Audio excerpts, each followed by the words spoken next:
The rain on the roof, the hum of the crowd, the feeling you know but can't explain. The Premier League is about to begin again. Close your eyes, and for the next 100 minutes, we'll remember why.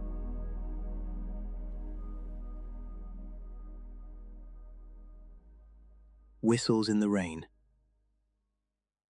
The rain was falling sideways at Highbury.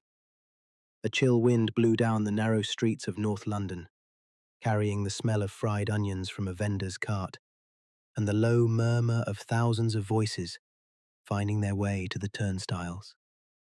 It was August 15th, 1992, the dawn of something new, though no one in those queues could have known just how far this breakaway league would travel. The First Division was gone, consigned to history. In its place stood the FA Premier League, a creation born in boardrooms rather than terraces, but fueled by the same hunger that had kept English football alive through decades of boom and bust. Sky Sports had paid £304 million for the right to broadcast it all, a figure so staggering at the time that it felt like fantasy. Football was about to be sold, packaged, and shipped into living rooms in a way the sport had never experienced. And so, beneath the glistening floodlights and the constant hiss of rain, the first whistle of the Premier League era blew. In that moment, the game was still the game. Mud, sweat, and noise. But outside the touchlines, the sport was stepping into a new age. The early years were a curious blend of tradition and novelty. The shirt still hung loose, baggy, and unbranded, but the television coverage was sharper, the camera angles slicker. Martin Tyler's voice became the soundtrack to Saturday afternoons, and with the new broadcasting money came the ability for clubs to dream bigger. Eric Cantona embodied this new energy. Signed by Leeds United in 1992, before his shock move to Manchester United that November, he carried himself like a man who already knew he was destined to leave a mark on this fledgling league. The upturned collar, the languid stride, the way he could thread a pass or smash a volley without breaking rhythm. It was theatre. United, under Sir Alex Ferguson, were about to begin their long reign. The Scot had already built a foundation, but now he had the platform and the funds to build dynasties. In the inaugural Premier League season, they charged to the title, ending a 26-year wait. Cantona's flair mixed with the grit of Mark Hughes, the industry of Paul Ince, and the promise of a young Ryan Giggs. Elsewhere, the game was evolving. Blackburn Rovers, bankrolled by steel magnate Jack Walker, were spending big to challenge United. The arrival of Alan Shearer from Southampton in 1992 for a then British record £3.6 million was a statement. Money could turn ambition into silverware. Shearer's goals, powerful, unerring, often from impossible angles, became the heartbeat of Ewood Park. Arsenal, still rooted in the George Graham era of defensive discipline, had yet to be transformed by continental influence. They were resolute, physical, and difficult to break down. A reminder that while the Premier League was entering an era of glamour, it still belonged to the hard men and the long ball specialists as much as to the artists. In these first seasons, the pitches still cut up in winter, and foreign players were a rare novelty. Imports like Peter Schmeichel, Andrei Kanchelskis, and Cantona brought flashes of different football cultures, but most squads were still overwhelmingly British and Irish.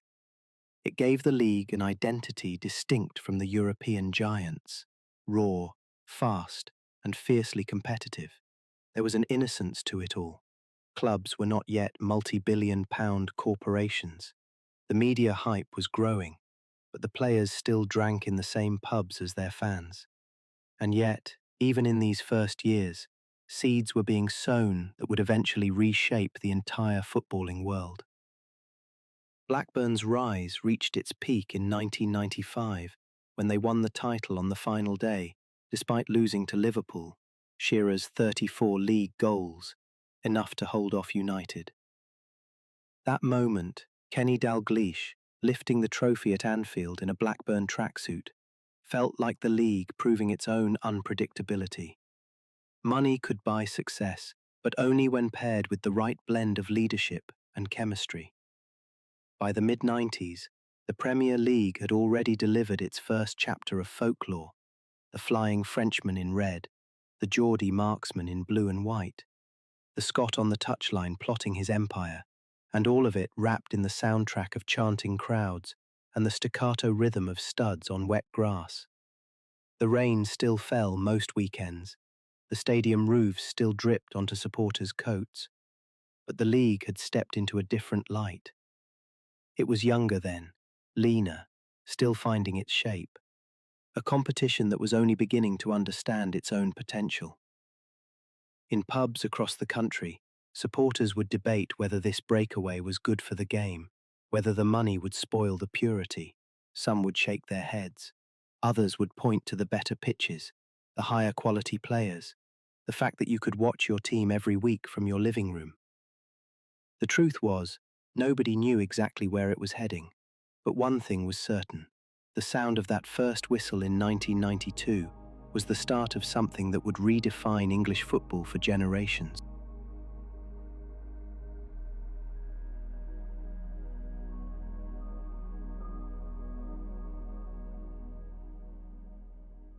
Red versus red. The tunnel at Highbury was narrow enough that two men passing could brush shoulders. On certain afternoons in the late 1990s, that narrowness became a pressure point. Cameras caught it once in February 2005. Patrick Vieira, towering in Arsenal red, and Roy Keane, stocky, eyes sharp, staring each other down. Words were exchanged, the kind that don't make the family-friendly broadcast.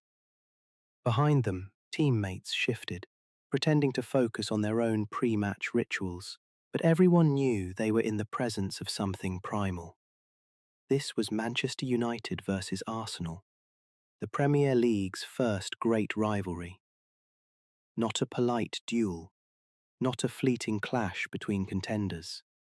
This was a full decade of trench warfare between two managers who could not have been more different, and two teams who each believed they had the moral right to rule England. On one side, Sir Alex Ferguson, pragmatic, ruthless, a master at psychological sparring. His football was direct when needed, silky when possible, and always backed by a winning edge. On the other, Arsène Wenger, the French professor who arrived in 1996 and quietly set about changing everything, from diet plans to defensive shapes, insisting that football could be art and still bring trophies. When Wenger walked into Arsenal, English football was still dining on steaks, pints and hard tackles. Training was physical, recovery was minimal.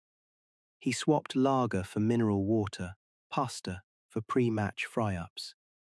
Players laughed at first, until they started running harder and longer than their opponents. The change was visible on the pitch. In Wenger's first full season, Arsenal began to move with a different rhythm: sharp one-touch passing, fluid movement between midfield and attack, defenders who could play as well as tackle. By 1997-98, they weren't just better, they were champions, winning the double and stopping United's domestic dominance. United, of course, responded. Ferguson was too stubborn to surrender his crown. The next season, 1998-99, brought one of the most famous campaigns in English football: the treble. Premier League, FA Cup, Champions League, all in the same breath. In the league, United edged Arsenal by a single point. This became the template for the years ahead. Margins razor-thin, games decided by moments rather than trends. A missed penalty here, a late goal there. no one could call it in advance. The personalities made it combustible. Vieira was Arsenal's spine, a midfielder who could smother attacks and launch counters in the same movement. Across from him, Keane was United's enforcer, setting the tempo with tackles and snarled demands. Around them, other battles raged. Thierry Henry versus Rio Ferdinand, Dennis Bergkamp's grace against Jaap Stam's power. And then there was Old Trafford, September 2003, the Battle of the Buffet. A goalless draw turned ugly, tempers boiling over. Arsenal players confronted Ruud van Nistelrooy after he missed a late penalty. The Dutchman had been at the heart of Vieira's red card earlier in the match. Shoves, accusations, and later, in the tunnel, a slice of pizza. Allegedly thrown by Cesc Fabregas, found Ferguson's suit. Arsenal would go unbeaten that season, but United had ensured it wasn't without bruises. For neutrals, this rivalry was irresistible. It had everything: tactical contrast, personal animosity, and stakes that almost always involved the title. Between 1997-98 and 2003-98, only these two clubs lifted the trophy. Every fixture felt like a cup final, with the rest of the league watching to see which red would bleed first. Wenger's Invincibles season in 2003-98, where Arsenal went unbeaten, was a crowning moment. But even then, Ferguson refused to bow. United clipped Arsenal's run the following year, winning a fiery FA Cup final in 2005 on penalties despite being outplayed for much of the match. And it wasn't just the players or the managers. The fan cultures were at odds too. United supporters, used to generations of dominance, saw Arsenal as upstarts. Arsenal fans, long craving a return to the glory of the late 80s, saw United as the establishment to be toppled. The chants in the stands were sharp, clever, and relentless. By the mid-2000s, the rivalry began to cool, dulled by Chelsea's rise under Mourinho and changes in squad makeup. But its echoes remain. Vieira and Keane have since sat side by side in television studios, speaking with respect about each other's hunger. Ferguson and Wenger have traded public barbs for handshakes and mutual admiration. Still, if you walk into the Emirates or Old Trafford today and mention the names Vieira, Keane, Bergkamp, Scholes, you'll see a certain light in older fans' eyes. They remember. They remember the tackles that would have been red cards now, the perfectly weighted passes under pressure, the roars when a goal went in, knowing it wasn't just 3 points on the line. It was pride and the right to call yourself England's best. The Premier League would go on to have other rivalries, United and Chelsea, Liverpool and City, but none would feel quite like this first great war between two footballing empires. For a decade, the road to the title always seemed to run through Old Trafford and Highbury, and neither manager would willingly step aside. The rain still fell, but in these matches you barely noticed. The air was too charged, the noise too loud, the stakes too high. And when the whistle blew at the end, win or lose, you knew you'd witnessed something that would be told and retold, a tale of red against red.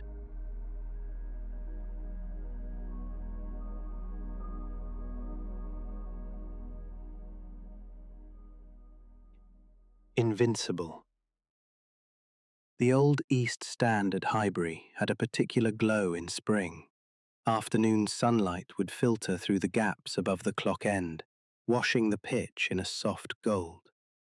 On one such day in April 2004, Arsenal's players walked out not just to play a football match, but to guard something fragile, precious, and unprecedented. An unbeaten league record that had survived every kind of storm the season could throw at it. Arsene Wenger had spoken of it long before anyone thought it realistic. His belief wasn't framed as a boast. It was the quiet conviction of a man who saw football in a way others didn't.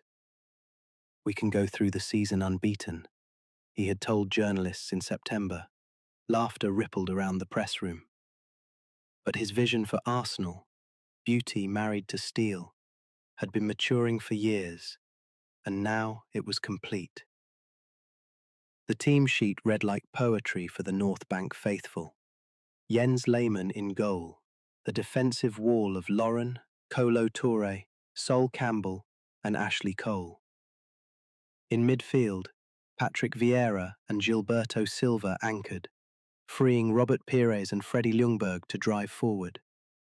And then, up front, the pair who seemed to read each other's thoughts, Dennis Bergkamp, the artist, and Thierry Henry, the assassin.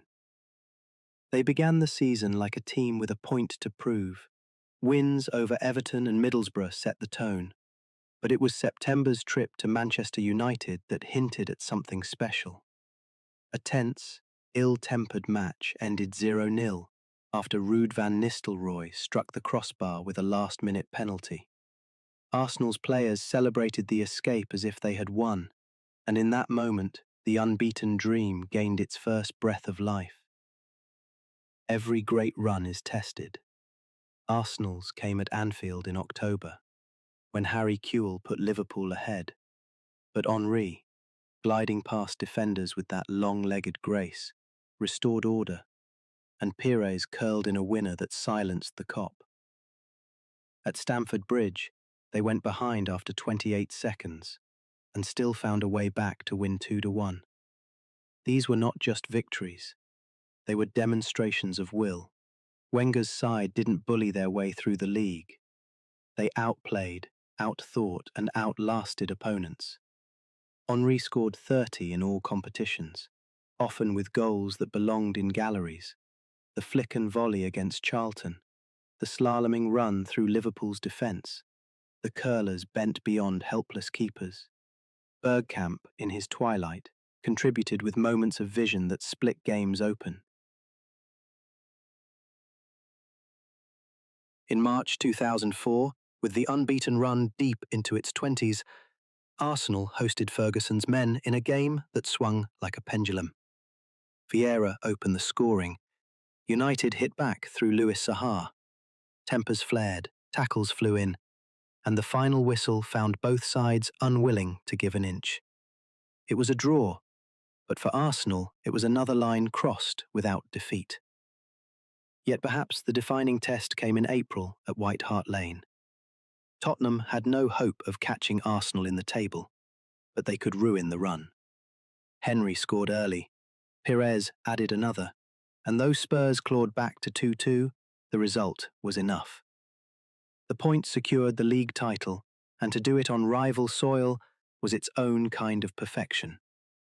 Still, there were matches late in the season where the weight of history pressed hard.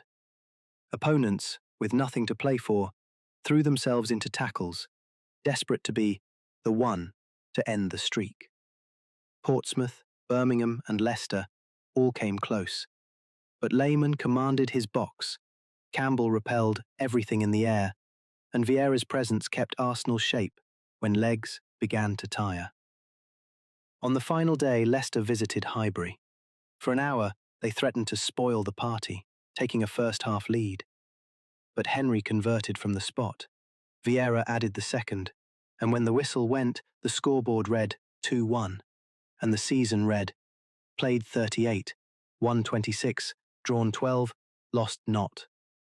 No Premier League side before or since has matched it.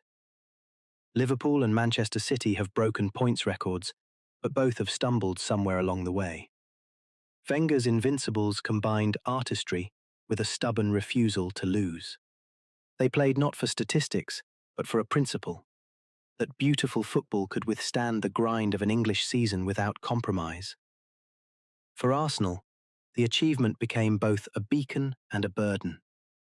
Every new team in the years that followed was compared to the Invincibles and found wanting. For the players themselves, it was a bond that could never be broken. Henry, Vieira and Bergkamp would later say that they didn't fully grasp its scale until much later, when season after season other great sides failed to replicate it. Wenger, asked years later if he believed anyone would ever do it again, simply smiled. "Someone will," he said. "Records are made to be broken, but it will be very, very difficult."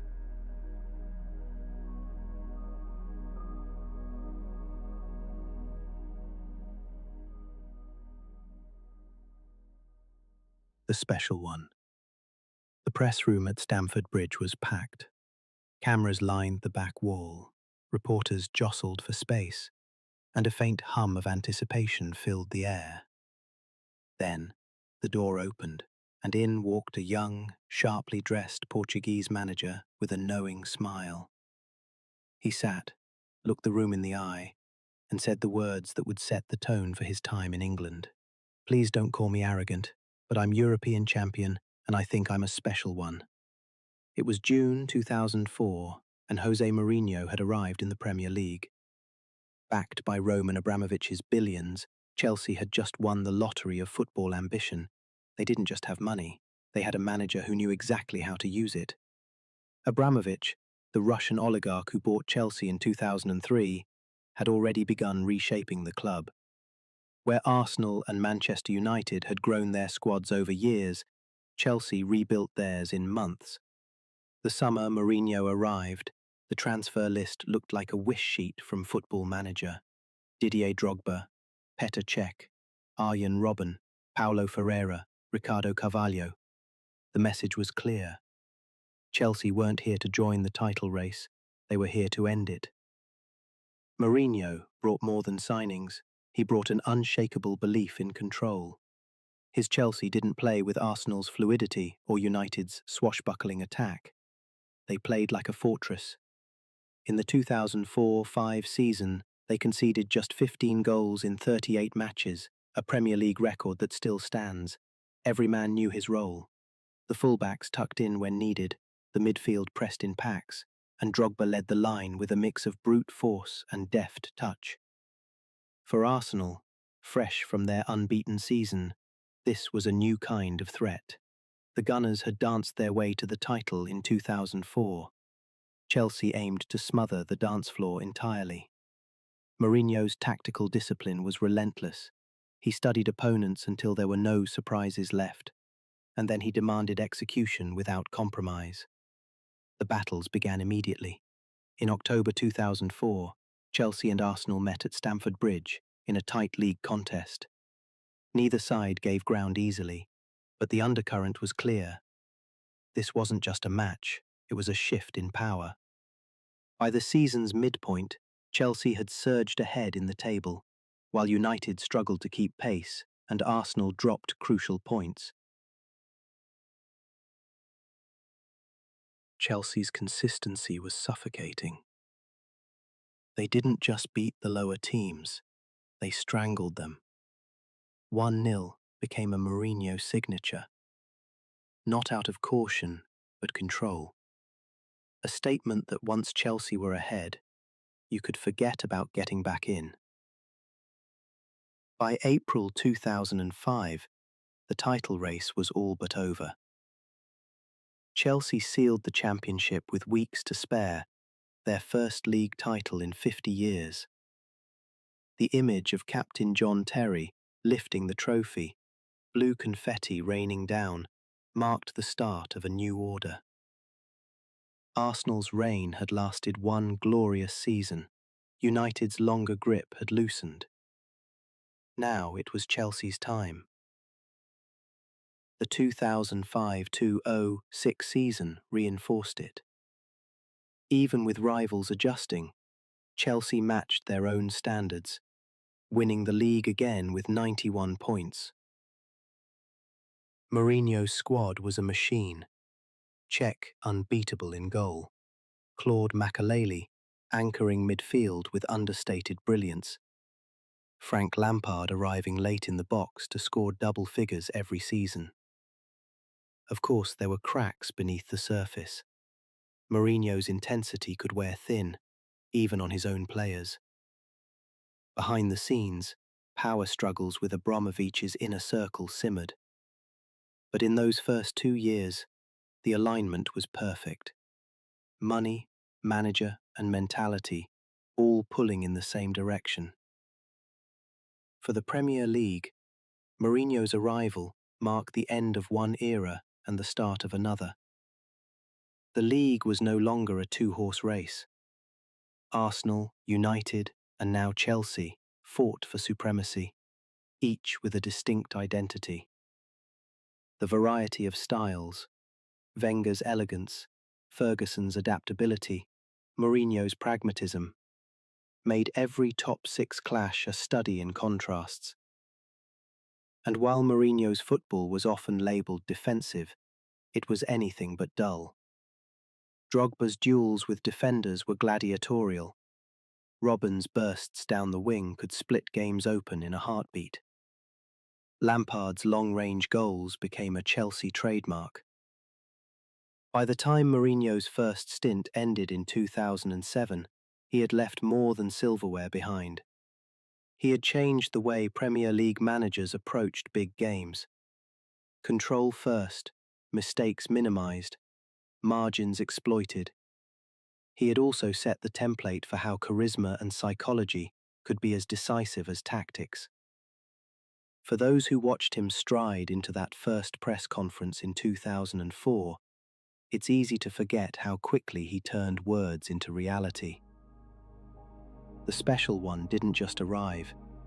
He took the keys, locked the door, and left the rest of the league knocking outside.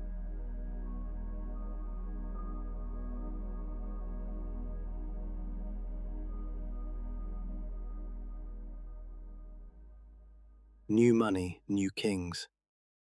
The clock on the Sky Sports news screen ticked towards the close of the 2008 summer transfer window. Most years, deadline day was a slow burn. A handful of last-minute loans, a squad player or two shuttling between mid-table sides.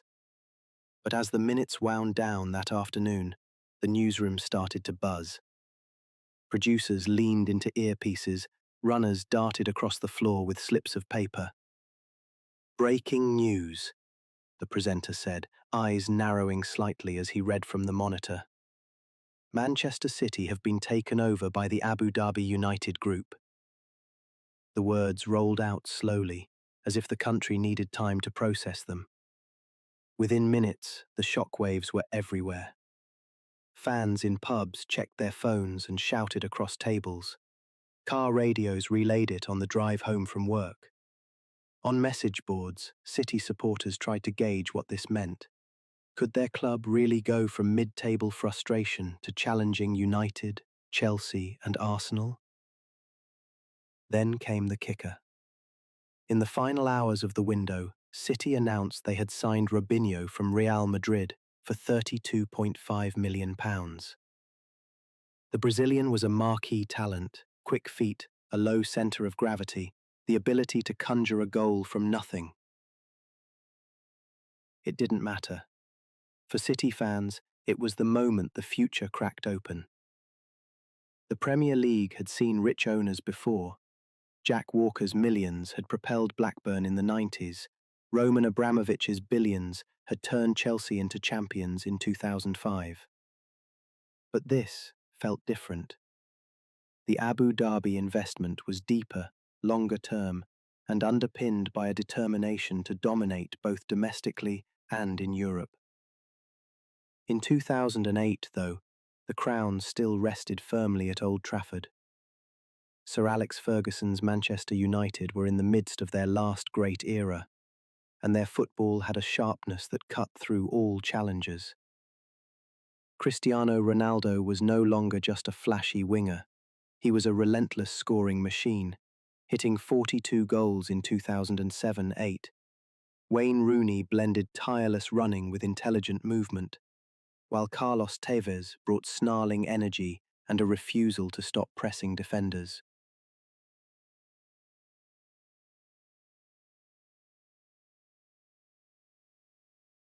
The defining night came in Moscow that May, the Champions League final against Chelsea. Rain fell in heavy sheets, the Luzhniki pitch slick under the floodlights. The game finished 1-1 after extra time, and the shootout became pure theatre. Ronaldo saw his penalty saved. Chelsea's captain John Terry had the chance to win it, but as he planted his left foot, it skidded on the soaked turf. His shot clipped the post and flew wide. When Edwin van der Sar saved Nicolas Anelka's penalty moments later, United were European champions once again. Ferguson, drenched to the bone, lifted the trophy with a grin that seemed to defy the weather. Domestically, United's dominance continued. They won 3 league titles in a row from 2007 to 2009, adapting to the loss of Ronaldo in 2009 by leaning on a collective effort. Ferguson's genius was in his flexibility, one week unleashing free-flowing attacks, the next suffocating a game into submission. While United reigned, Liverpool mounted their most convincing title challenge in years. Under Rafael Benitez, the 2008-09 side had a balance of grit and craft. Steven Gerrard was the driving force, breaking forward from midfield, while Fernando Torres had the instincts of a natural finisher, ghosting in behind defences at just the right moment. The high point of their season, and one of the most famous away wins in their history, came at Old Trafford in March 2009. Ronaldo's early penalty put United ahead, but Torres harried Nemanja Vidic into a mistake to equalise. Gerrard converted from the spot, grabbing the corner flag and kissing the camera lens in front of the away end. As United pushed for a response, Liverpool struck twice more. A curling free kick from Fabio Aurelio, then Andrea Dossena lifting the ball over Van der Sar to make it 4-1. The away end bounced and sang, the sound echoing long after the whistle. Yet for all that glory, Liverpool still finished second, 86 points, 2 shy of Ferguson's men. Meanwhile, across Manchester, City's revolution was picking up speed. Robinho was the opening headline, but more followed. Gareth Barry for composure in midfield, Joleon Lescott for aerial strength, Emmanuel Adebayor for height and unpredictability. The most stinging move came in 2009, the capture of Carlos Tevez from United. The Welcome to Manchester billboard on Deansgate showed Tevez's grin against a backdrop of sky blue. It wasn't just an unveiling, it was a statement, a provocation, and a reminder to United that City now had the means to take what they wanted. The spending spree rolled on. Yaya Touré arrived from Barcelona, bringing a mix of elegance and brute force rarely seen in a midfielder. David Silva from Valencia added guile and vision. City were no longer a mid-table club dreaming of better days. They were a project with no ceiling, even if the early results were inconsistent. Chelsea, though, was still a heavyweight. The Mourinho years had ended, but the spine remained. Cech, Terry, Lampard, Drogba, and under Gus Hiddink and then Carlo Ancelotti, they stayed competitive. In 2009-10, they hit a new high, winning the league with 103 goals, Drogba scoring 29 of them. Arsenal's path was different. The Invincibles were gone, and Wenger had shifted towards a younger, more technical side, Cesc Fabregas, Robin van Persie, Samir Nasri, capable of dazzling interplay, but often bullied in physical battles. The move from Highbury to the Emirates in 2006 promised long-term growth, but in the short term, it meant working with tighter budgets. By 2010, the Premier League's power structure was shifting. The big four of United, Arsenal, Chelsea and Liverpool was morphing into the big six, with City forcing their way in and Harry Redknapp's Tottenham threatening to make it seven. The battles for Champions League places became just as fierce as the title race itself. Money was reshaping everything. Clubs could be rebuilt in a single summer if the funding was right. The security Ferguson and Wenger once enjoyed, years to mould a squad, was disappearing. Every season brought a new challenger, a new owner with deep pockets, a new sense that the old order might be toppled. The era of two-horse races was over. The league was an open battlefield, brimming with ambition, ego, and unpredictability. And in that chaos, the stage was being set for a title race so dramatic that it would be decided not by months of dominance, but by seconds, the final seconds of the final day.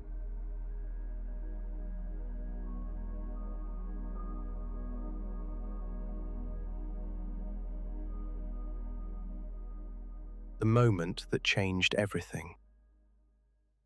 The sky over Manchester on 13th May 2012 was a restless grey, the kind that can't decide between drizzle and sunshine. In the pubs near the Etihad, the air was thick, not just with cigarette smoke and the smell of fried breakfasts, but with years of frustration, hope, and a touch of disbelief. Manchester City were 90 minutes from their first league title in 44 years.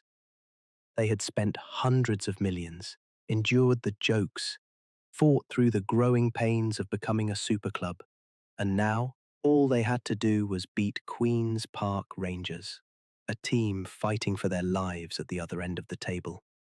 But across town, Manchester United waited. Ferguson's men had done their part, winning 1-0 at Sunderland. All it would take was City slipping, just once, for the title to slide back into red hands. The balance of power in Manchester hung on a single afternoon.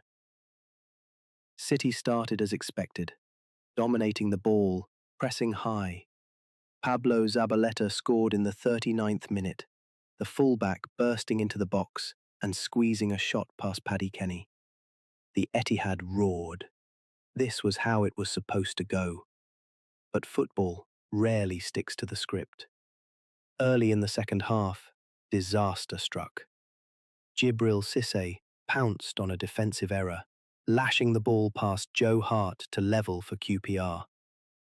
Then, in the 66th minute, Jamie Mackie headed in a second. The away end exploded. QPR were winning, and City's dream season was disintegrating. In the stands, some fans turned away, unable to watch. The tension was almost physical. Every pass from City seemed rushed, every shot charged with desperation. The clock ticked into the 90th minute with the score still 2-1 to QPR. United's win was confirmed. They were, for the moment, champions. Then, the moment the City and the league would never forget began to unfold. In the 92nd minute, Edin Dzeko rose to meet a corner, nodding it home. Relief surged, but the job wasn't done. A draw wasn't enough. City needed one more goal. The ball was back in play, and the Etihad was on its feet, screaming, pleading, willing the team forward. The clock showed 93-20 when Mario Balotelli, chaotic, unpredictable, but brilliant, found himself with the ball at his feet in the penalty area. Falling to the turf, under pressure, he poked it into the path of Sergio Aguero. Aguero took one touch to glide past a defender. The stadium seemed to hold its breath. His right foot came through the ball, sending it low past Kenny and into the net. For a split second, there was silence. The stunned intake of breath before an explosion. Then, the roar hit, a sound so loud it blurred into something you felt in your chest, rather than heard in your ears. Commentator Martin Tyler's voice broke through the chaos. Stretched out, half scream, half celebration, a single word that would live forever in Premier League folklore. On the touchline, Roberto Mancini sprinted, scarf flapping, fists pumping. In the stands, strangers hugged, cried, and jumped in unison. Players piled on top of Aguero, their faces a mix of joy and disbelief. When the final whistle blew moments later, City had won 3-2, snatching the title on goal difference from their fiercest rivals. United's players stood on the pitch at Sunderland, waiting for news they didn't want to hear.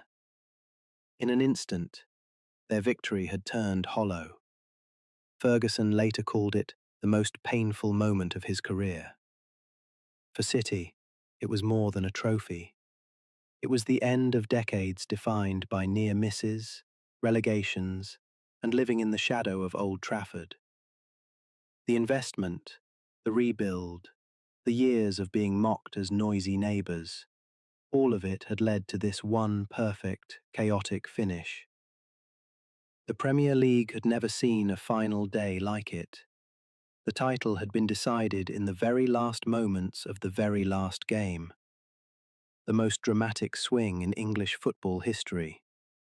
And for neutrals, it was a reminder of why they watched. Because sometimes, the sport doesn't just deliver a winner, it delivers a story you couldn't script. The footage has been replayed endlessly. Aguero's dart, Balotelli's slip, the net rippling, the crowd erupting. In the seasons that followed, City would grow into their new identity, adding more titles and building squads to challenge Europe's elite. But no matter how much they won, nothing could quite match the raw, unfiltered magic of that day. Because sometimes, it's not just about winning, it's about how you win. And in May 2012, Manchester City didn't just claim the Premier League, they seized it in the most dramatic way imaginable, turning agony into ecstasy in a heartbeat. The Magic Porters. The Magic Porters, it was a memory that would never fade. For United fans, a scar that would never quite heal.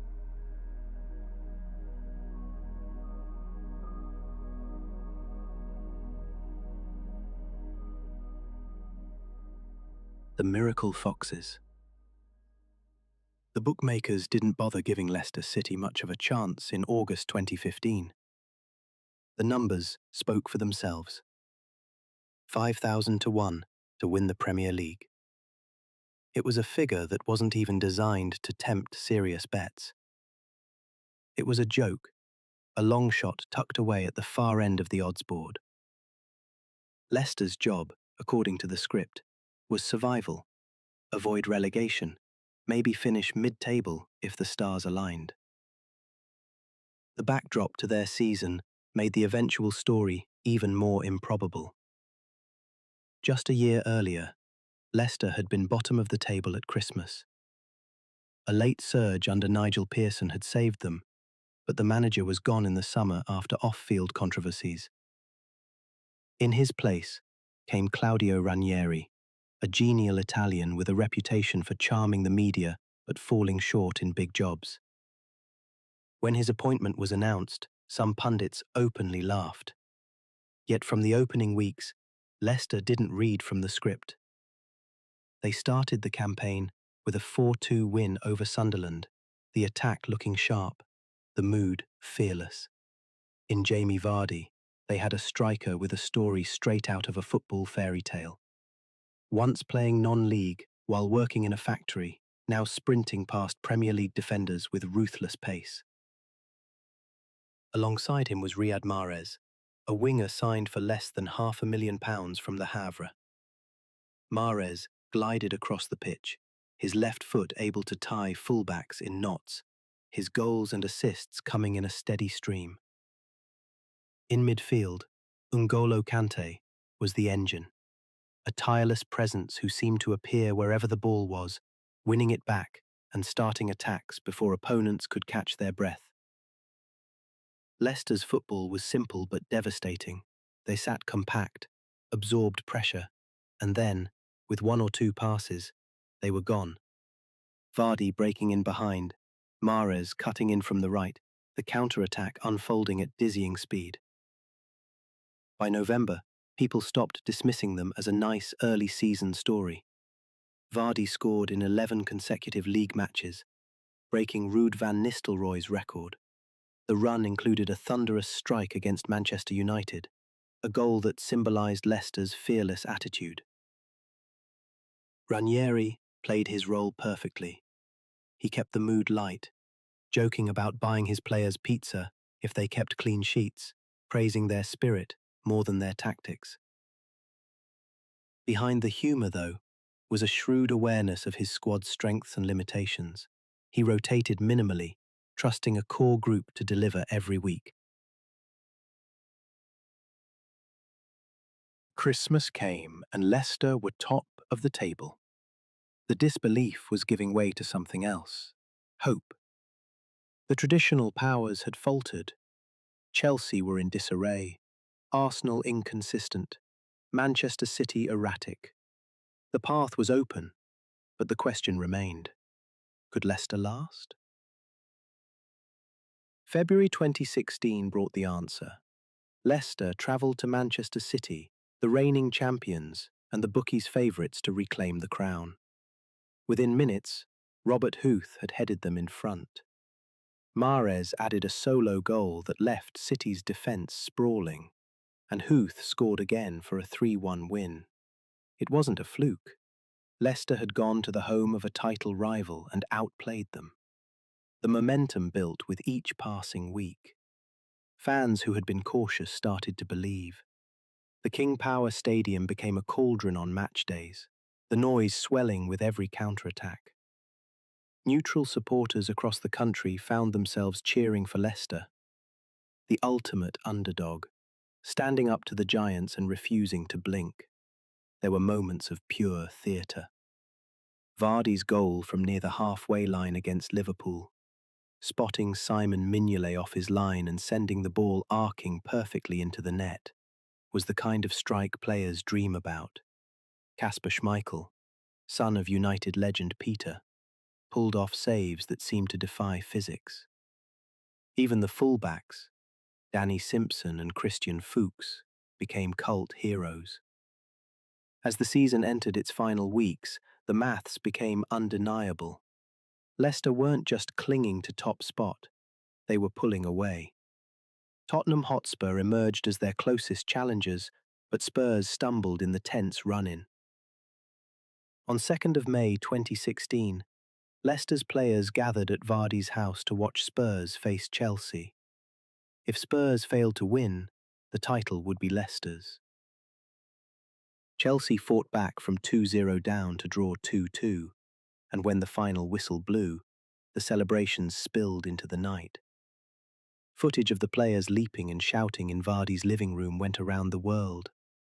Grown men, professionals at the peak of their sport, celebrating like kids who had just won a playground match. When Leicester lifted the trophy at the King Power, Andrea Bocelli sang to the crowd at Ranieri's request, the operatic voice carrying over a sea of blue shirts and raised scarves. In that moment, the Premier League had its most unlikely champion. The numbers told part of the story. 23 wins, 12 draws, just 3 losses. Vardy scored 24 goals. Mahrez contributed 17 goals and 11 assists. Kante completed more tackles and interceptions than almost any player in Europe. But the numbers couldn't capture the feeling. The way Leicester had made football feel magical again. the way they reminded everyone why sport can still surprise. In the seasons since, bigger clubs have returned to the top, and Leicester's team has broken apart.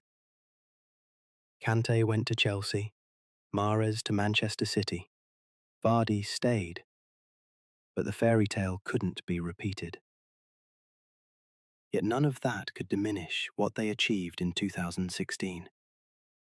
They had climbed the mountain without the budget, without the pedigree, without the safety net of a deep squad. They had done what 5,000 to 1 odds said they couldn't. And in doing so, they had written a chapter in Premier League history that would be told for as long as the league existed. Even for fans of other clubs, Leicester's triumph was a reminder of why you keep watching, even when the outcome seems certain, because every so often the game gives you something you didn't dare expect, a story that belongs to everyone.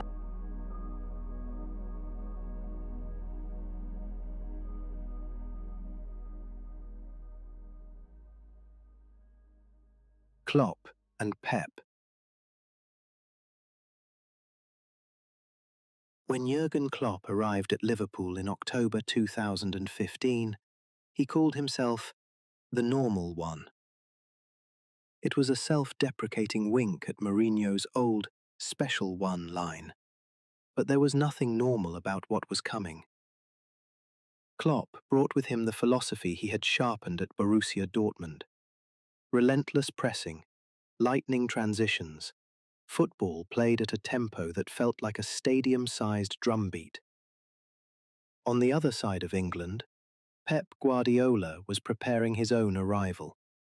Appointed Manchester City manager from the 2016-17 season onward, Guardiola carried a different manifesto: control the ball, control the game, control the chaos.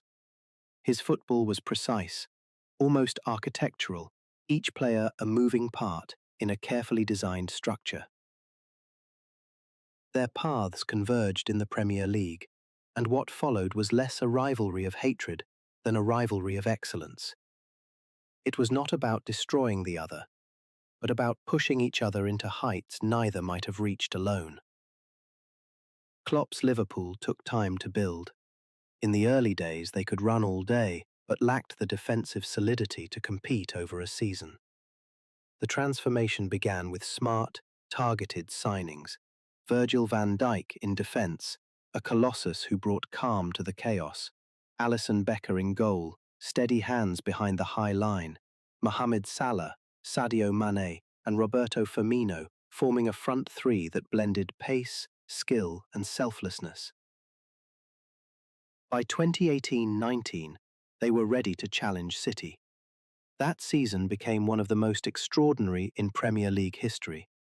Liverpool lost just one game, amassed 97 points, and still finished second. Guardiola's City were relentless, winning 14 straight games to pip Liverpool by a single point. Guardiola's City were a different kind of spectacle. They could smother you with possession, pinning you in your own half until the inevitable goal came. Kevin De Bruyne was the metronome, threading passes through impossibly tight angles. Sergio Aguero remained the cutting edge, while players like Raheem Sterling, Bernardo Silva, and later Erling Haaland added layers of threat. The 2018-19 title race was football distilled to its purest competitive form. City's 4-3 win over Spurs in January, Liverpool's 3-1 victory at Anfield over United. Every match felt decisive. The pressure was so high that even draws felt like defeats. The following season flipped the script. Liverpool, stung by finishing second with such a staggering points total, came back with vengeance. They opened the 2019-20 campaign with 26 wins from their first 27 matches, effectively ending the title race by February. When they finally sealed the trophy, it was in an empty Anfield due to the pandemic, but the celebrations still shook the city. It was Liverpool's first league title in 30 years and Klopp's crowning moment in England. Guardiola didn't retreat. Instead, he refined his side again, building perhaps the most tactically adaptable team the league had ever seen. In 2020-21, City reclaimed the title with 86 points, dominating despite the unique challenges of a COVID-affected season. The next year, 2021-22, brought another duel with Liverpool, this time City finishing on 93 points, Liverpool on 92. Once again, the margins were razor-thin. The matches between the two became modern classics. A 4-3 Liverpool win in January 2018. End-to-end chaos at Anfield. A 2-1 City win in January 2019, when John Stones cleared the ball off the line by millimetres. The 2-2 draws in 2021-22, where both sides played at a level that felt almost alien in its intensity and precision. Beyond the trophies, Klopp and Guardiola reshaped the Premier League standards. In earlier eras, 85 points might win you the title. Under these two, anything less than 90 often meant second place. They normalised excellence to the point where near perfection was a requirement, not an aspiration. Their influence extended beyond results. Klopp's Liverpool inspired a generation of teams to press high and attack in waves. Guardiola's City reminded everyone of the power of structure and patience, and of how control could be as thrilling as chaos when executed perfectly. And yet, their rivalry remained marked by mutual respect. Klopp often called Guardiola the best coach in the world. Guardiola, in turn, described Klopp's Liverpool as his most formidable opponent. They could push each other to the brink on a Saturday and exchange warm words on a Sunday. In many ways, they represented two philosophies that football has argued over for decades: the heart versus the head, instinct versus design. Klopp's football thrived on emotion, on the connection between player and crowd. Guardiola's thrived on patterns, on the comfort of knowing exactly where each piece fit. Both, in their own way, were beautiful. The league they've helped shape is richer in talent, more tactically diverse, and more demanding than ever. Whether it's decided by 1 point or 10, whether the trophy ends up sky blue or deep red, the era of Klopp and Pep will be remembered as a golden age, a time when two great minds, given the resources and the stage of the Premier League, played out one of the most compelling sporting rivalries of the modern era.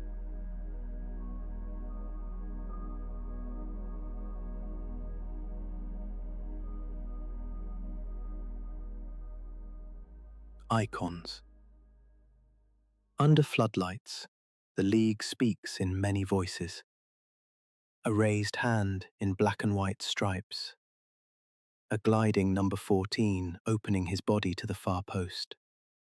A chest-thumping midfielder who turns a stadium's pulse with one strike. A winger at full sprint, the net rushing up to meet inevitability. Different timbres, same anthem. These are the faces on the league's constellations, the moments you can picture even with your eyes closed. Cristiano Ronaldo, becoming inevitable. He arrived at Manchester United in 2003, all angles and audacity. Hair gel, step-overs, elastic ankles, and decisions that made teammates groan. Sir Alex Ferguson didn't sand down his flair, he forged it. In the Premier League's weather, cold nights, hard tackles, no time on the ball, Ronaldo learned to turn invention into end product. The winger became a weapon. Knuckleball free kicks where the ball didn't so much bend as dip and vanish. Far post runs that ended with side netting snapping taut. Hang time on headers that felt unfair to gravity. By 2006, 2007, the gears had meshed. By 2007, 2008, he was inevitable. 31 league goals, Player of the Year sweeps, big game strikes against Arsenal and Chelsea, and a sense that the league had helped him level up from promise to prototype. Even after Madrid, you could still see his imprint all over England. Wide forwards who arrived late like strikers, wingers expected to score as often as they created. One image remains, gloves on in winter, stance wide over a dead ball, a stadium inhaling as if the air itself were part of the technique. Wayne Rooney, ferocity with a brain. Some players ease into the league. Wayne Rooney kicked down the door. At 16, he ripped a rising shot over Seaman and Arsenal's aura, and nothing felt untouchable again. He played like a forward built in a forge, fire everywhere. But underneath was calculation, pressing triggers, third-man runs, little passes punched between lines. One week, he was a number 9 who bullied centre-backs. The next, he was dropping into midfield to sling diagonals like a quarterback. There are Rooney goals you hear, the volley at Newcastle that sounded like a clap of thunder, the overhead against City, shin or not, that bent a derby's destiny. There are Rooney games you feel, covering 60 yards in reverse to tackle, then bursting forward to finish the move he started. With Ronaldo beside him, he was the partner who did the dirty aero work and still scored. Later, when systems changed, he became creator-in-chief for Van Persie.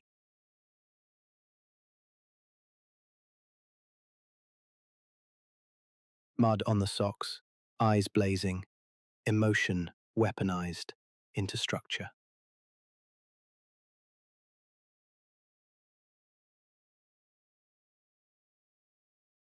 Gareth Bale, the Comet Years.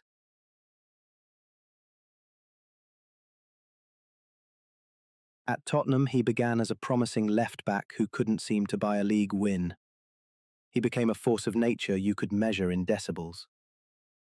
Under Harry Redknapp, Gareth Bale moved higher up the pitch, his left foot turning from outlet to ultimatum. The Premier League taught him alleys, how to isolate a fullback, how to knock the ball past and beat you to it by 3 strides.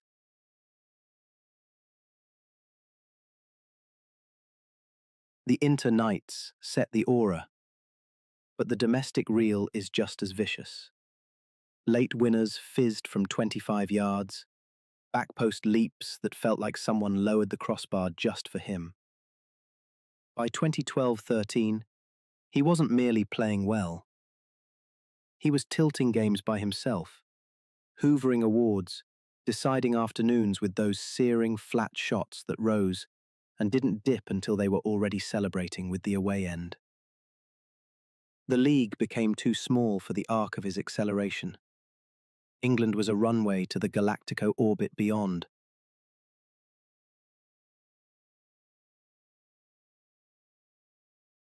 Alan Shearer, the bedrock.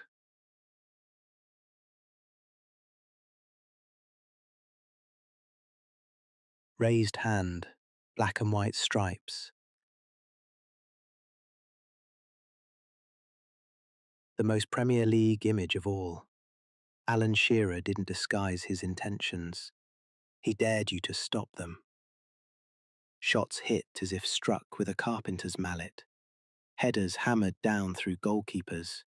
A career of finishes that turned record books into ledgers of proof. Blackburn's title in 1995.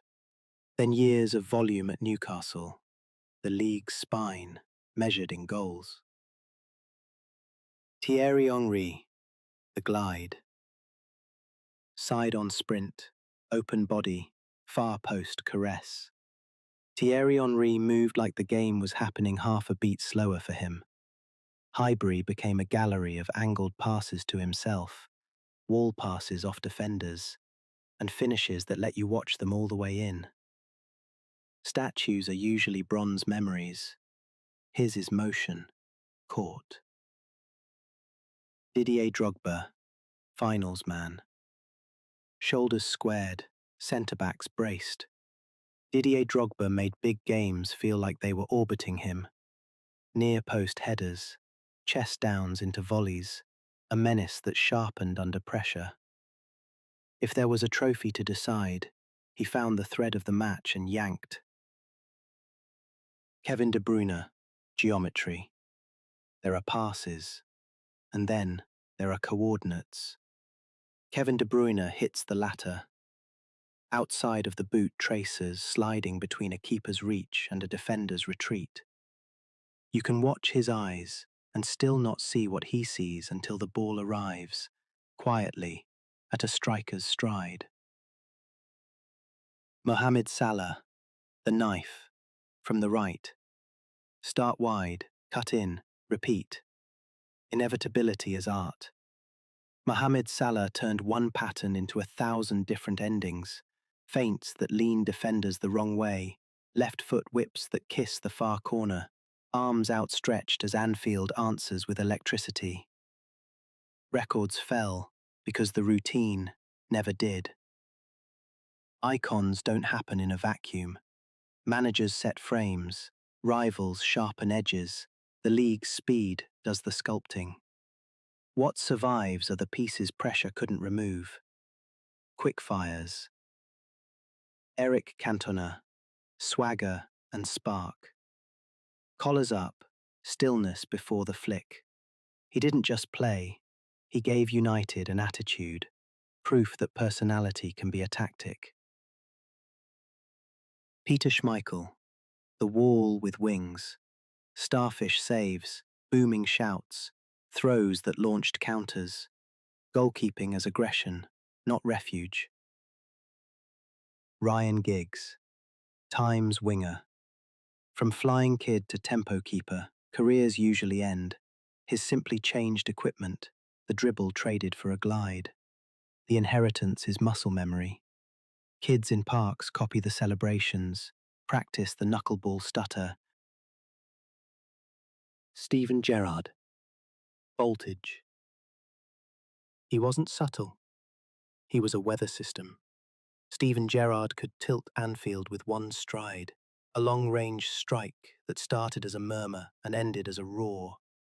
Derbies, comebacks, finals, he made belief audible. The Premier League gave him friction.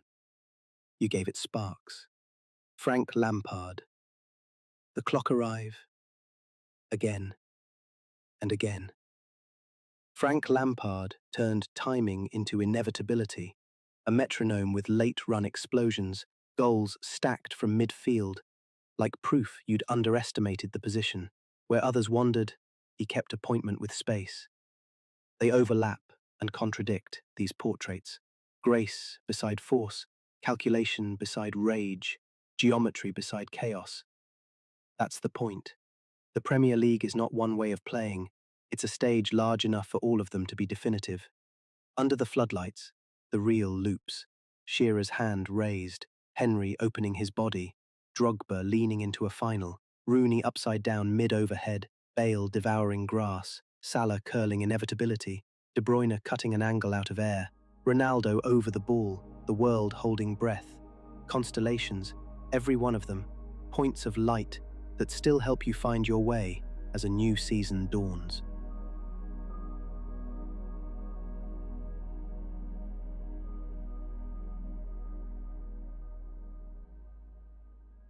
Masters of the touchline, the managers who shaped the Premier League. The Premier League's great stories are told in goals, trophies, and moments of genius, but the men on the touchline have always been part of the theatre. They are the strategists, the motivators, the lightning rods for pressure and praise. Their words echo in dressing rooms, and their presence can change the temperature of an entire stadium. In England's top flight, Managers are more than coaches, they are icons. The architect of an empire, Sir Alex Ferguson. When Sir Alex Ferguson took over Manchester United in 1986, English football was still years away from its Premier League transformation. His early years were not glamorous, and in 1990, had Mark Robins not scored that famous FA Cup goal at Nottingham Forest, history might have ended differently. But Ferguson survived, and once the Premier League began in 1992, he turned United into a dynasty. His reign was not built on one team, but on a series of them. From Cantona's swagger in the early 90s, to the class of 92's emergence, to the ruthlessness of Van Nistelrooy and the artistry of Ronaldo, Ferguson kept adapting. He rebuilt, reshaped, and recharged his squads while keeping the core values the same. Work hard, never give in, and win at all costs. Then there was Fergie time. The belief, almost a certainty, that United would find a way in the dying minutes. It was part psychology, part pressure, part the sheer will of a man who would glare at the fourth official as though time itself could be intimidated. By the time he retired in 2013, Ferguson had collected 13 Premier League titles, leaving behind a standard that still looms over Old Trafford. The Invincible gentleman, Arsène Wenger.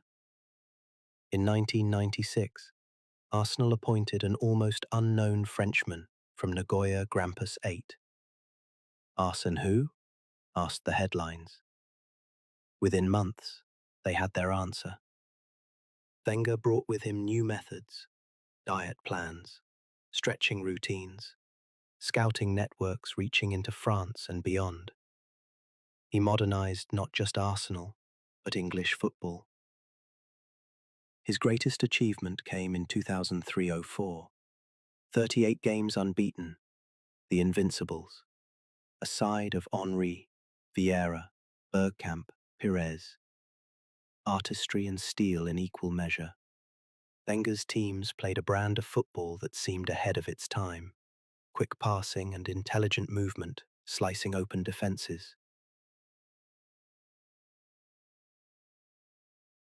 His rivalry with Ferguson defined a decade of the Premier League. Their sideline duels, verbal barbs, and mutual mind games were as much a part of the narrative as the matches themselves. And while Arsenal's dominance faded in the later years, Wenger's influence is still felt in the professionalism of the league, in the diversity of its managers, and in the belief that style and substance can coexist. The special one, José Mourinho.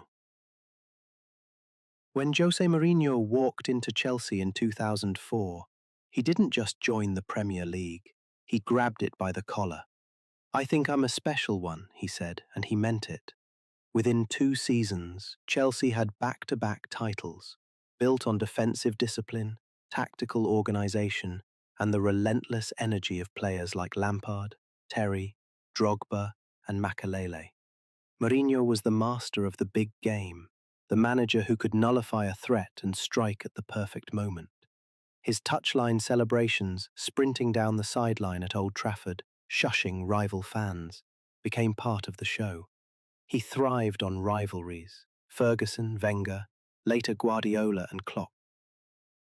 He returned to Chelsea for a second stint, won another title in 2015, and left a legacy that went beyond trophies.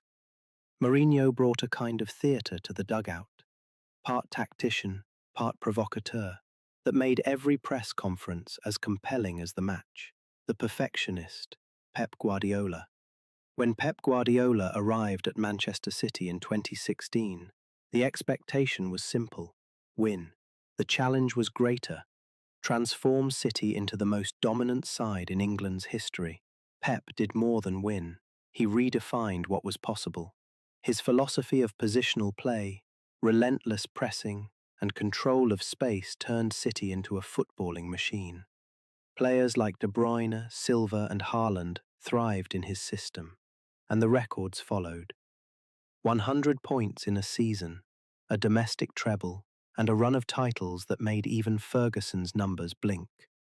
Guardiola's rivalry with Klopp pushed both to new heights, their matches dissected like chess games in motion. For Pep, it's not enough to win.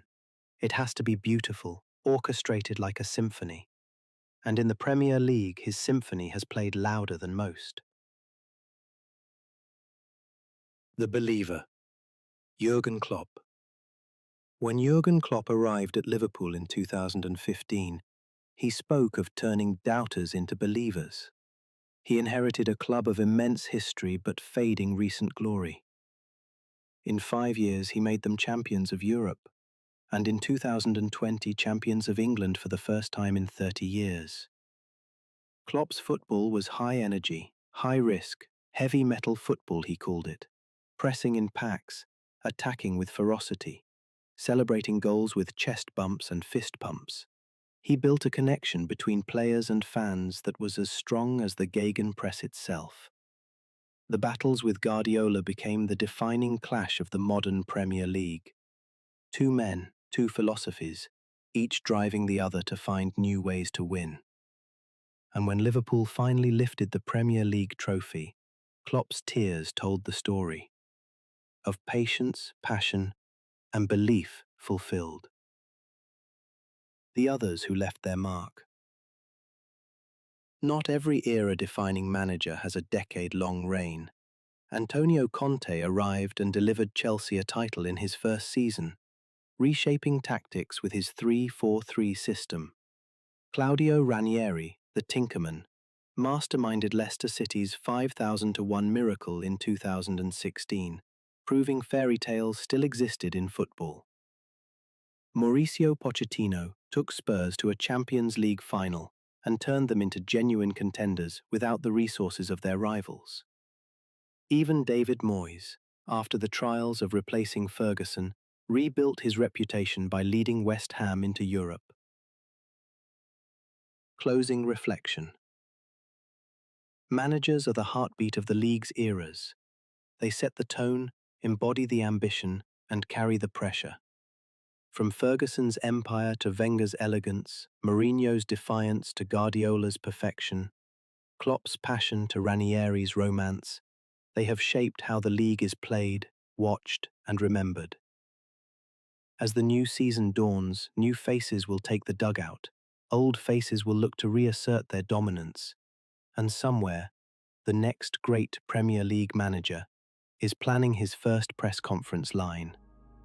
The stage is ready, the spotlight is on, and the touchline will once again be alive with genius, fire, and the quiet calculations that change the game.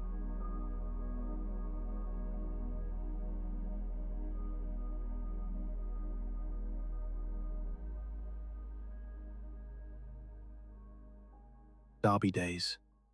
Fire in the same city. A derby doesn't begin with a whistle. It begins days earlier, in the low thrum of a city splitting into colours. Flags in windows, banter in cafes, the knowing nods or deliberate non-nods on the commute. For 90 minutes, it is geography as destiny, history as a living thing. The Premier League has built its global empire on many foundations, but its heart still beats hardest when a fixture is personal. North London, Arsenal versus Tottenham. The walk from Finsbury Park on Derby Day is a tide of red. The trains from Seven Sisters pull in with their own tide of white. For decades, it was Highbury's neat bricks, then the Emirates' sweeping curves. But the script was the same. Form didn't matter, pride did. Older Arsenal fans talk about St. Totteringham's Day, the date in spring when it became mathematically impossible for Spurs to finish above them. Tottenham's answer came in flashes. Gascoigne's free kick in '91, Bale burning down the flank in the early 2010s, the roar under the arch of the new White Hart Lane when Kane glanced in a header. The Premier League's global audience sees it as a clash of styles, Arsenal's passing precision against Spurs' direct, emotional surges. But to the people in the pubs along the Seven Sisters Road, it's about Monday morning in the office and who gets to smile first. Merseyside, Liverpool versus Everton. On Derby Day in Liverpool, families sometimes travel to the same stadium, but sit in different stands. Red and blue live side by side here. The park between Anfield and Goodison is barely a 15-minute walk, but the emotional distance on match day can feel unbridgeable. In the 80s, both clubs traded titles. In the Premier League era, Liverpool have largely had the upper hand, but Everton have their moments. The 2-0 in 2010, Cahill's darting headers, that sense that form is a tourist's word. Liverpool's best memories range from McAllister's 44-yard winner in 2001 to Steven Gerrard's hat-trick in 2012, a captain's grin spread wide under the Kop. Yet there's a civility to the rivalry, less venom, more stubborn pride. Even in defeat, the songs keep going, because here the derby is less about hatred and more about bragging rights in a city that loves football like its oxygen.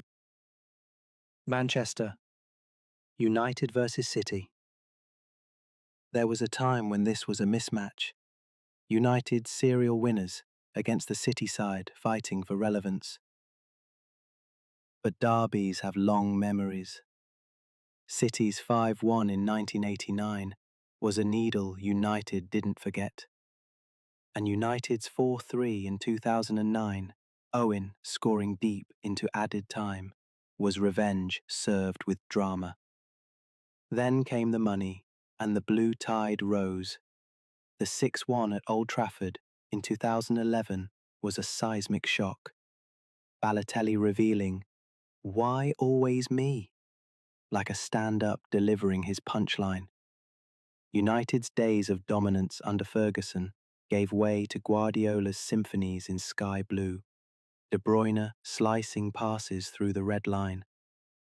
Now, the Manchester derby is a clash of superpowers. The stadiums are louder, the stakes higher, and the city's pubs more careful about who they let claim the last pint before kick-off. Tyne Wear, Newcastle versus Sunderland. Some derbies don't need titles to be volcanic. The Tyne Wear fixture has often been a battle at the other end of the table, but in terms of raw noise, few can match it. Black and white stripes on one side, red and white on the other. The chant duels start hours before kickoff. Keegan's 1990s Newcastle sides brought flair to the fixture. Sunderland's 3-0 runs in the 2010s brought a kind of stubborn glee to the Stadium of Light. The geography here means you don't escape it. On Monday, you see the lad who sang himself hoarse in the next street over. The result lives in shop windows and worksite radios for weeks. Second City, Aston Villa versus Birmingham. It doesn't happen every season, but when Villa and Blues meet in the top flight, the temperature spikes. Villa Park and St Andrews are separated by less than 3 miles, but the social gap feels wider. There's the infamous 2019 pitch invader incident, Grealish responding by scoring the winner with a smile that could have lit the Holt end. There's the memory of Chris Sutton and Juan Pablo Angel in duels that made you forget the league table entirely. The Second City derby isn't polite. It's a storm in claret and blue against royal blue. Quickfire sparks. South Coast, Southampton, Portsmouth, rare in the PL but boiling in the FA Cup. The ferry between them a floating tension line. Derbies don't need silverware to matter. They create their own stakes. They make players into immortals for a single goal, a single tackle, a single look toward the away end. They flatten form books, rewrite expectations, and fill pubs with the kind of storytelling that survives relegations and rebuilds. For the neutral, they're theatre. For the local, they're memory. And in the Premier League, where money and global reach can sometimes blur the edges, derbies sharpen the picture. They remind you that, beneath the billion-pound deals and broadcast gloss, this is still a game about your street beating their street. As the league heads into another season, the derbies are already circled in calendars. They are not just fixtures, they are fixtures of identity.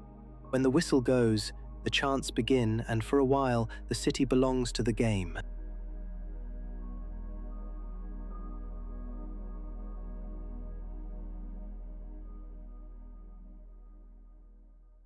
Pictures made the league, the broadcast revolution.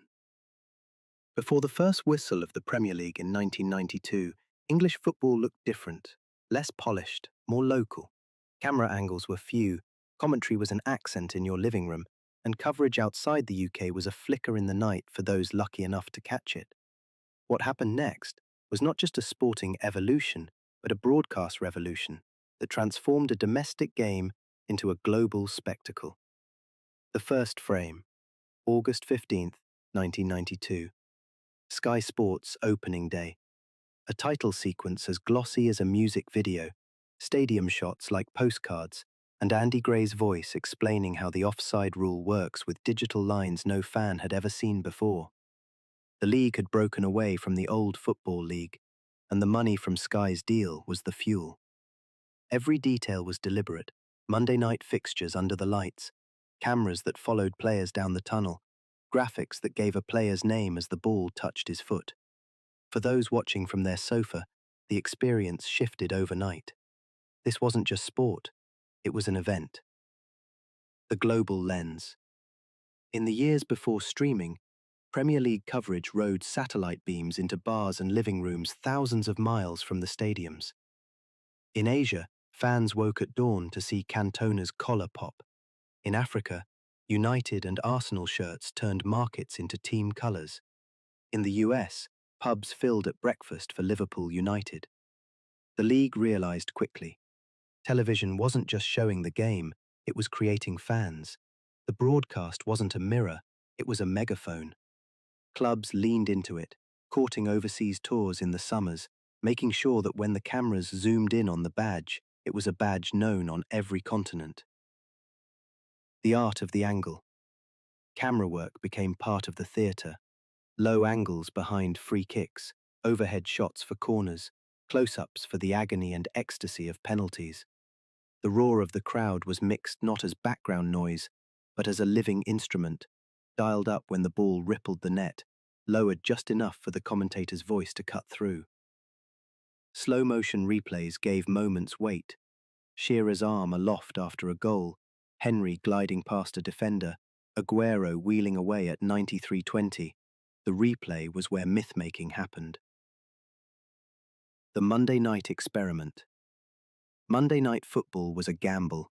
Could fans turn up for a game outside the weekend? Could viewers be lured into a ritual at the end of the workday? The answer came in the glow of floodlights and the promise of tactical breakdowns afterwards. Andy Gray's touchscreen analysis, Gary Neville's forensic dissections, these weren't just post-match chats, they were tutorials in the sport's language. Fans began to talk like analysts, and the league's storylines deepened. The Monday night experiment. Monday night football was a gamble. Could fans turn up for a game outside the weekend? Could viewers be lured into a ritual at the end of the workday? The answer came in the glow of floodlights and the promise of tactical breakdowns afterwards. Andy Gray's touchscreen analysis, Gary Neville's forensic dissections, these weren't just post-match chats. They were tutorials in the sport's language. Fans began to talk like analysts, and the league's storylines deepened. Music as memory. No goals were scored in the opening credits, but the music scored them anyway. Sky's theme became muscle memory for fans. The BBC's Match of the Day intro could raise a smile in the dark. Music cemented the ritual. You heard the horns, you knew it was time. The stars on screen. Television made players larger than life. Beckham's free kick routine was studied as much as his haircuts. Thierry Henry's smirk into the camera after a goal at Highbury was as famous as the goal itself. Cristiano Ronaldo, in full sprint, became the kind of image that belonged on posters and billboards, as much as in match reports. The broadcast lens also gave us the human moments, tears, arguments, winks, embraces. It made us believe we knew these people. From highlights to highlights reels. The internet era supercharged it. Clips moved from Sky's servers to YouTube, then to phones. Goals were replayed millions of times before the players even left the pitch. The Premier League leaned into it, building official channels, feeding the demand for moments on demand. The game was no longer confined to 90 minutes. It lived in loops, shares, and GIFs. The tactical camera age. Then came the data era. Broadcasts layered passing networks over live feeds, displayed running distances, XG models. Managers used clips to coach, fans used them to argue. Tactical cameras, high, wide shots showing all 22 players, gave context to the chaos. For purists, this was the goldmine. For casuals, it was a masterclass without trying. Global rituals. By the 2010s, Premier League match days had a rhythm in every time zone. In Nairobi, fans packed into screen-filled courtyards. In Kuala Lumpur, malls turned food courts into fan zones. In New York, scarves were lifted at 7 in the morning. In Sydney, night shift workers caught kickoff before heading home. The broadcast was no longer just showing England to the world, it was showing the world to itself, united in a schedule set by a league half a planet away. Now, with 4K, drone shots, and cameras in the goalposts, the game looks crisper than reality. Virtual advertising changes by territory. Augmented graphics float stats in mid-air.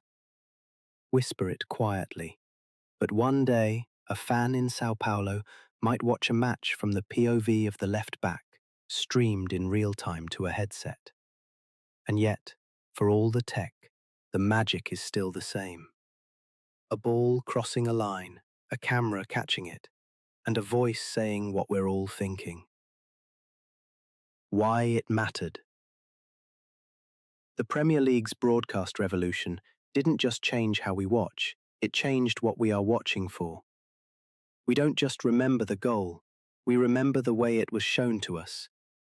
The cut to the crowd, the commentator's pitch rising, the replay from behind the net. Without pictures, the league would still be a competition. With them, it became a story the whole world could see.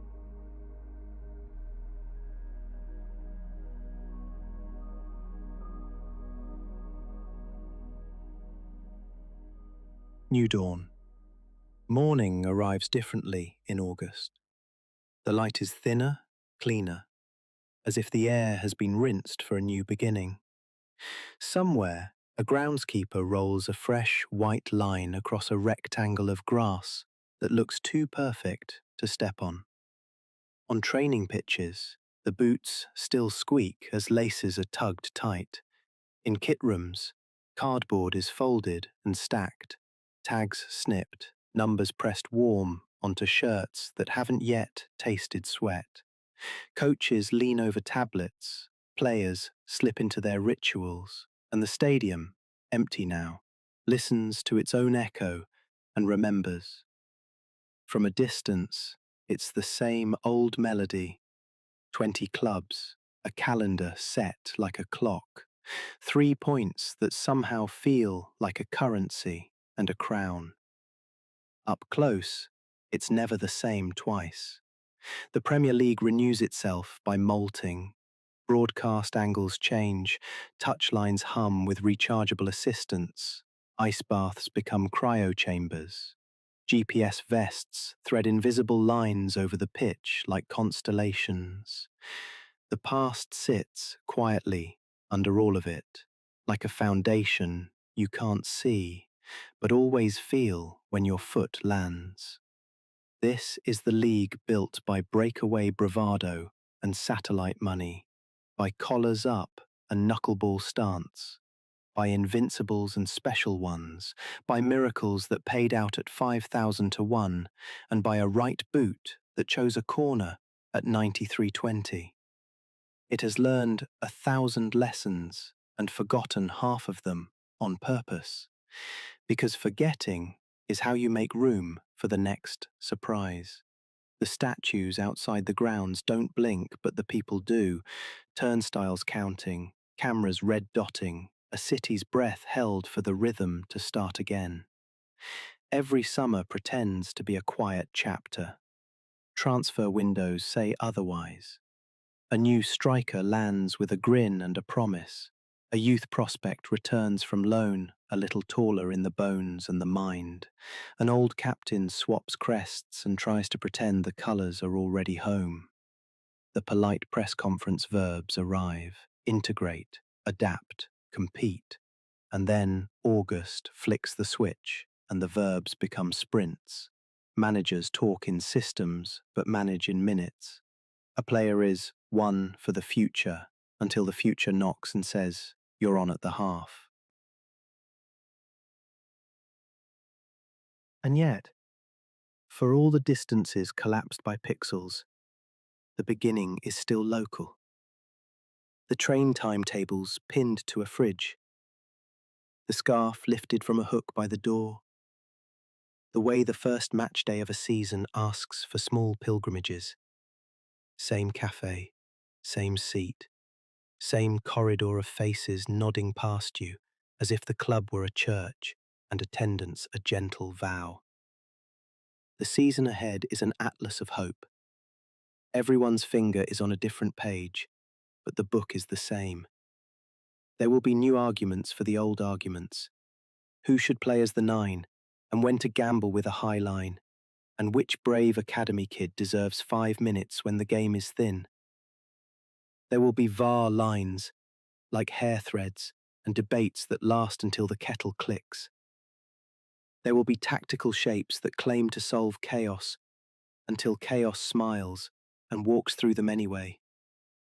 This game was made for certainty, to blink first. Somewhere, a coach rewinds a pre-season clip for the 8th time, not because the press is wrong, but because the angle on the pass could be 2 degrees kinder. Somewhere, a defender rehearses the first swerve of the hips to sell a body feint he might only need once this year. Once could be enough to save a point. Somewhere, a winger tests studs on a small square of grass by the exit gate, the way pilots drum fingers on a cockpit panel. You would call it superstition if it didn't work, and ritual if you could prove it did. Names you know, and names you'll learn are lacing boots at the same hour. The icons we've carried this far, the gliders and bedrocks, the geometry makers and the knives from the right, share a sky with the not yet iconic, the ones whose posters aren't printed yet. Every season promises at least one face you didn't expect to be here this quickly, and one goodbye you hoped could wait another year. The league is kind enough to give you both, and unkind enough to not ask permission. Managers sketch futures in dry erase marker that will wash away in sleet. Analysts tinker with models to pull a goal out of a set piece no one has seen before. Owners speak in ambition, because ambition is what the room needs to hear.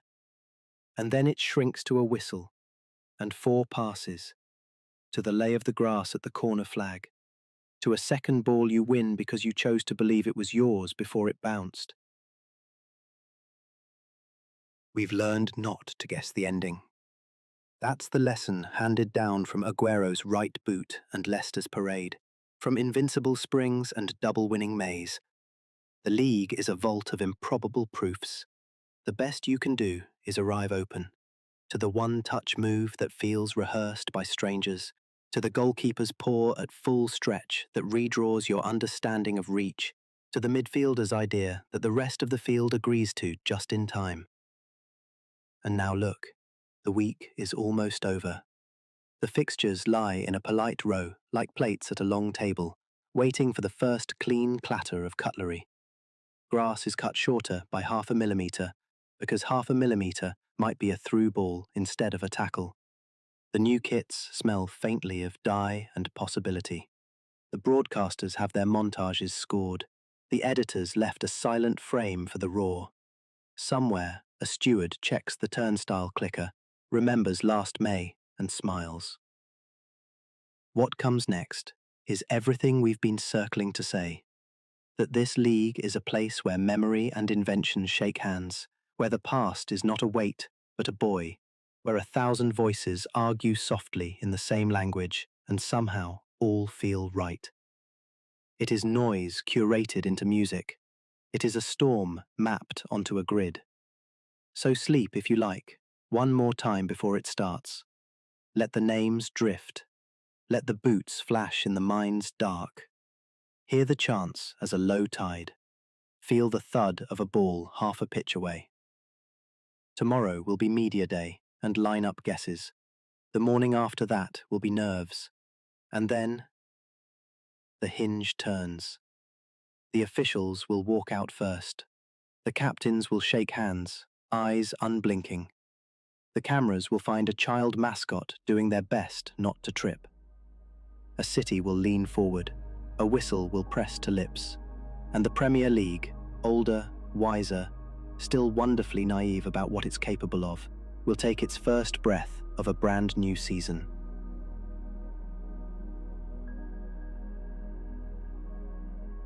Thank you for listening to Echoes of the Pitch. If this kept you company tonight, I'm glad you were here. If you'd like more nights like this, follow the channel, leave a quiet note in the comments, and share this with someone who loves the game. Sleep well, and until next time, good night.